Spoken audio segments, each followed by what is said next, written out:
HSC 25 batch কি অবস্থা, কেমন আছো সবাই? আশা করি সবাই ভালো আছো। আর 3 মাস পর তোমাদের এইচএসসি পরীক্ষা। তো এই কম সময়ে যারা এখনও আরেকটা কামব্যাক দিতে চাচ্ছ এবং যাদের প্রিপারেশন এখনও খুবই খারাপ, একটু দেখো আমি লিখে রাখছি যে যাদের প্রিপারেশন এখনও খুবই খারাপ, যে এইচএসসি পরীক্ষায় জিপিএ 5 পাওয়া তো দূরের কথা, ভালো মতো পাস করতে পারবা কি না এটা নিয়েও টেনশনে আসো। তোমাদের জন্য শেষ মুহূর্তে এই 3 মাসে কিভাবে প্ল্যান করা উচিত, কিভাবে প্ল্যান করলে কেমিস্ট্রিতে এই 3 মাস পরেও জিপিএ 5 তুলে ফেলতে পারা পসিবল, সেটা নিয়েই আমি এই ভিডিওটাতে আলোচনা করব। তো শুরুতেই যদি আমি ফার্স্ট পেপারেরটা একটু আলোচনা করি, দেখো কেমিস্ট্রি ফার্স্ট পেপারে তোমাদের শর্ট সিলেবাসে অধ্যায় আছে 4টা। তো এই 4টা অধ্যায়ের মধ্যে আগে আমরা 3টা সিলেক্ট করব। প্রথমে এই 4টা সিলেক্ট করে 3 মাস সময় তোমার অনেক নার্ভাস লাগবে, মনে হবে অনেক কিছু পড়া বাকি। তুমি স্টেপ বাই স্টেপ সহজ করে চিন্তা করো।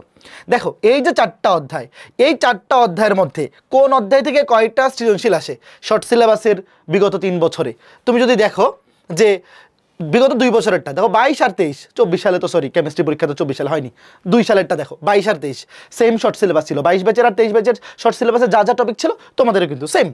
তো দেখো অধ্যায় 2 মানে গুণগত রসায়ন অধ্যায় থেকে এভারেজ প্রশ্ন আছে দুইটা সৃজনশীল আসে। মৌলের পর্যাবৃত্ত থেকে আসে 2টা বা 3টা, কোনো বার 2টা আসে, কোনো বার 3টা। রাসায়নিক পরিবর্তন থেকে কোনোবার 2টা, কোনোবার 3টা। আর কর্মমুখী রসায়ন থেকে 1টা আসে। তো তোমার টার্গেট কয়টা? 5টা সৃজনশীল অ্যান্সার করো 8টার মধ্যে। তো 8টা থেকে 5টা সৃজনশীল অ্যান্সার করার জন্য আগে তুমি সহজ 3টা অধ্যায়, যেগুলো তুমি কম সময়ে পড়ে শেষ করতে পারবা, এই 3টা সিলেক্ট করবা।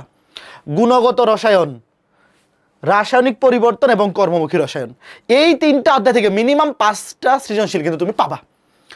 তার মধ্যে কর্মমুখী রসায়ন, ভাই এটা একদিনের অধ্যায়।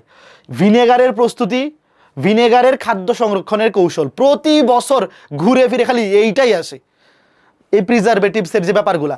তো তুমি খালি কর্মমুখী রসায়ন থেকে একটা সৃজনশীল ভালো মতো কমন ফেলার জন্য যদি একদিন ভালো মতো সময় দাও, এই অধ্যায় উঠে যাবে।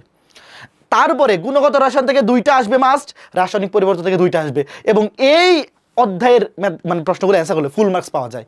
ম্যাথমেটিক্যাল অধ্যায়, গুণগত রসায়ন বা রাসায়নিক পরিবর্তন, এবং এই অধ্যায়গুলোর যে প্রশ্নগুলা তুমি যদি ভালো মতো ক্লাস করো, আমাদের ফাইনাল রিভিশন ব্যাচে যারা ভর্তি আছো, শুরু থেকে কামব্যাক দিতে চাও, অথবা যেখানে পড়তেছো, যেখানেই ক্লাস করতেছো না কেন, এই 2টা অধ্যায় গুণগত রসায়ন এবং রাসায়নিক পরিবর্তন তুমি যদি ভালো মতো কমপ্লিট করে যাও ভাইয়া, ফুল মার্কস, মানে এই অধ্যায়গুলোর সৃজনশীলে কি ফুল মার্কস ক্যারি করা সম্ভব। এবং টপিকের সংখ্যাও এই দ্বিতীয় মানে যেটা 2 নম্বরে আছে মৌলের পর্যাপ্ত ধর্ম, মানে তোমাদের বইয়ের 3য় অধ্যায়, এটার সাথে কিন্তু একটু তুলনামূলক কম। যেমন এই যে অধ্যায়টা, এই অধ্যায়ে কিন্তু টপিকের সংখ্যাও অনেক বেশি এবং অ্যান্সারগুলা বর্ণনামূলক। তো এই অধ্যায়ে কিন্তু সৃজনশীল অ্যান্সার করেও 10-এ 10 পাওয়া টাফ। দেখা যাবে তুমি অ্যান্সার করছো 10-এ 8 পাইছো। তো এই জন্য আমি এই অধ্যায়টাকে বলবো তুমি 4 নাম্বার প্রায়োরিটি রাখো। প্রথম প্রায়োরিটি ধরো 1 আর 3, মানে গুণগত রসায়ন আর রাসায়নিক পরিবর্তন, এই 2টা অধ্যায় ফার্স্ট প্রায়োরিটি। আর এইটা ভাই একদিনে বসে একদম ঝালাপালা করে ফেলবা। তো এই হচ্ছে ব্যাপার। এই 3টা অধ্যায় ভাইয়া তোমরা আগে এই 3টা ভালো মতো টার্গেট করো। এই যে এই 3টা অধ্যায় ভালো মতো কমপ্লিট করা টার্গেট করো। তার মধ্যে কর্মমুখী রসায়ন ভাই একদিনেই কমপ্লিট করে ফেলা পসিবল। বাকি 2টা অধ্যায় যদি 2 মাসেও কমপ্লিট করে ফেলতে পারো, এখনো তো 3 মাস আছে, 2 মাসে যদি ফার্স্ট পেপারের গুণগত রসায়ন আর রাসায়নিক পরিবর্তন কমপ্লিট করে ফেলতে পারো, তাহলে লাস্টের মাসে মৌলের পর্যাপ্ত ধর্মও বেশ খানিকটা কিন্তু কভার করে ফেলতে পারবা। কারণ একটা অধ্যায় পুরোপুরি বাদ দিয়ে গেলে তো তোমার রিস্ক হয়ে যাবে। তুমি আগে এই 2টা যখন গুণগত আর রাসায়নিক পরিবর্তন যখন কমপ্লিট করে ফেলবা, তোমার নিজের মধ্যে একটা কনফিডেন্স চলে আসবে। তখন আর এত প্রেশার মাথার মধ্যে থাকবে না যে অনেক কিছু বাকি। তখন এই রিল্যাক্স মুডটা যখন পেয়ে যাবা, তখনই দেখবে তুমি এই অধ্যায়টাও কভার করে ফেলতে পারতেছো। তো এটা 4 নাম্বার সিরিয়ালে থাকবে। এরপরে দেখো সেকেন্ড পেপারেও তোমাদের অধ্যায় আছে কয়টা? 4টা।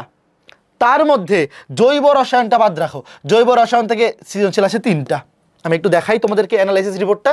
দেখো জৈব যৌগ অধ্যায় থেকে প্রতি বছর 3টা, 2টা, মানে এভারেজে 3টা সৃজনশীল আসে।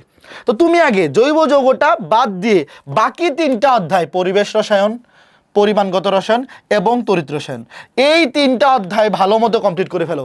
এবং এই 3টাই কিন্তু ম্যাথমেটিক্যাল। তড়িৎ রসায়নের প্রশ্ন যদি অ্যান্সার করতে পারো, ফুল মার্কস ইজিলি পাবা। মানে তুমি ঠিকঠাক মতো অ্যান্সার করতে পারলে 10-এ 10। পরিমাণগত রসায়ন 10-এ 10।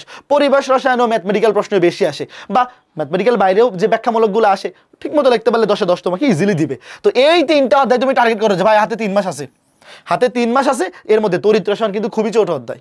তড়িৎ রসায়ন থেকে একটা সৃজনশীল কমন ফেলানো দুধবাত। তড়িৎ রসায়ন থেকে একটা সৃজনশীল আসে না, সবসময় একটা আসে। এই যে দেখো মাঝে মধ্যে 2টাও আসে, একবার 2টা আসছিল। তড়িৎ রসায়ন থেকে একটা সৃজনশীল আসার সম্ভাবনাই বেশি। এবং এইটা কমন ফেলানোর জন্য তুমি যদি খালি 2টা 3টা দিন সবগুলো টাইপ কভার করে ফেলো, খুব বেশি টাইপও নাই। তড়িৎ রসায়নে সৃজনশীলের জন্য এই মানে বিগত বছরে বোর্ডে সৃজনশীলগুলো সলভ করে দেখবা যে ঘুরে ফিরে খালি কমন কয়েকটা টাইপই, খুব বেশি না কিন্তু। আর যদি এফআরবি ব্যাচে ক্লাস করে ফেলো তড়িৎ রসায়নের ক্লাসটা এফআরবি ব্যাচে মনে হয় পাহলবি ভাই নিছেন, তো পাহলবি ভাইয়ের ক্লাসগুলো যদি করে ফেলো দেখবা বোর্ডের সৃজনশীল আস্থা করে তোমার কাছে দুধবাদ হয়ে যাচ্ছে। তো এই অধ্যায়টা কিন্তু খুবই ছোট অধ্যায়, তুমি চাইলেই 3-4 দিনে কমপ্লিট করে ফেলতে পারবা একদম। বোর্ডের সিকিউ এমসিকিউ প্র্যাকটিস সহ ক্লাস, সিকিউ এমসিকিউ প্র্যাকটিস, বই থেকে প্র্যাকটিস সবকিছু মিলে 3-4 দিনে কভার করে ফেলা পসিবল। তারপরে পরিবেশ রসায়ন, পরিমাণগত রসায়ন, এই দুইটা মানে বাকি 3টা তুমি প্রথমে যদি জৈব যৌগ নিয়ে টেনশন করো তাহলে তোমার টেনশনের কোনো শেষ হবে না, খালি বাড়তেই থাকবে টেনশন। এটা তো একটা মহাসমুদ্র, তুমি ওই মহাসমুদ্রের মধ্যে খালি ডুবতে থাকবে আর পানি খেতে থাকবা। তো বাকি 3টা আগে ভালো মতো শেষ করো।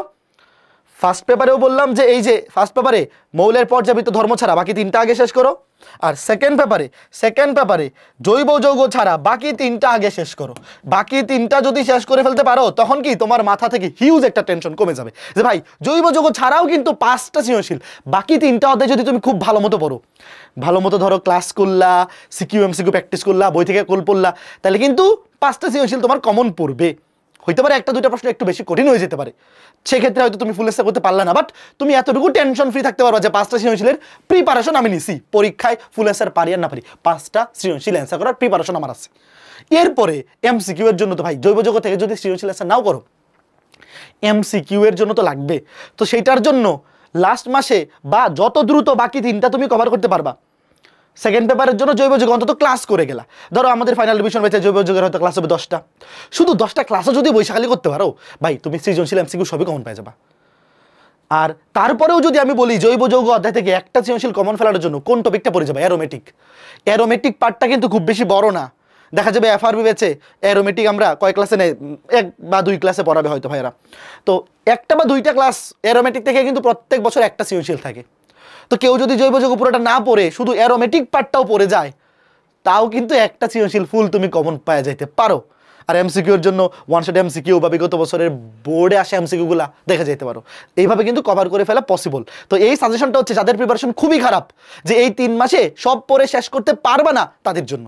তবে তুমি যদি বাকি 3টা অধ্যায় 2 মাসের মধ্যে কভার করে ফেলতে পারো, ধরো ফার্স্ট পেপারে 3টা, সেকেন্ড পেপারে 3টা, এই 6টা অধ্যায় আগামী 2 মাসের মধ্যে কমপ্লিট করে ফেলতে পারছো, তখন লাস্টের মাসে তুমি ফার্স্ট পেপারে মৌলের পর্যাবৃত্ত ধর্ম আর সেকেন্ড পেপারে জৈব রসায়ন, এটা যত বেশি পড়া যায় তোমার কাছে থাকবে, তখন তুমি একটা রিলিফ পেয়ে যাবে যে ভাই আমার 8টার মধ্যে 6টা শেষ। তুমি মানসিকভাবে তখন একটা স্পিড পাবা, ওই স্পিড দিয়ে যত বেশি কভার করে ফেলা পসিবল দেখবা যে মোটামুটি এফআরবি ব্যাচে থাকলে। আর এই গাইডলাইনে আমি এফআরবি ব্যাচের কথা বারবার বলতেছি, কারণ এই শেষ মুহূর্তে একটা অধ্যায় কম সময়ে বেস্ট ইফেক্টিভ প্রিপারেশন নেওয়ার জন্য আমাদের এসিএস ফাইনাল রিভিশন ব্যাচ মানে এফআরবি ব্যাচ পারফেক্ট কম্বিনেশন। এই জন্যে তোমরা শেষ মুহূর্তে কম সময়ে গুছানো প্রস্তুতি নেওয়ার জন্য কিন্তু আমাদের এফআরবি ব্যাচটা ফলো করতে পারো, এবং বোর্ডের সিকিউ এমসিকিউ প্র্যাকটিস করার জন্য আমাদের এফআরবি কম্প্যাক্ট সিরিজের বইগুলা কালেক্ট করতে পারো, তাইলে তুমি অনেক কম সময়ে গুছানো প্রস্তুতি নিতে পারবা। দেখা যাবে একটা অধ্যায়ে বোর্ডে আসা সিকিউই আছে বিগত বছরে 60-70টা, এমসিকিউ আছে 300-400টা, তো এতগুলো তো পড়ার এখন সময় নাই।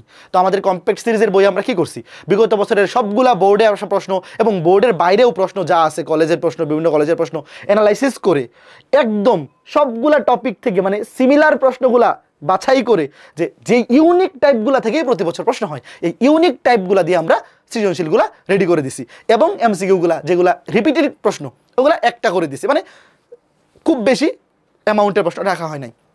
যেমন তুমি একটা অধ্যায় দেখবা কম্প্যাক্ট সিরিজের বইয়ের সৃজনশীল আছে 20-25টা, এমসিকিউ আছে 150 থেকে 200টা, মোটামুটি বোর্ড পরীক্ষার জন্য এই টপিকগুলো বা এই টাইপগুলো যদি কমপ্লিট করে যাও সিকিউ এমসিকিউ, এর বাইরে কিছুই লাগবে না বোর্ড পরীক্ষার জন্য। তো কম সময়ে গুছানো প্রস্তুতির জন্য কিন্তু এই এফআরবি কম্প্যাক্ট সিরিজের বইগুলো তোমার জন্য পারফেক্ট সলিউশন। তো ঠিক আছে, সবাই ভালো থাকো, সুস্থ থাকো, ভালো মতো পড়তে থাকো, টাটা।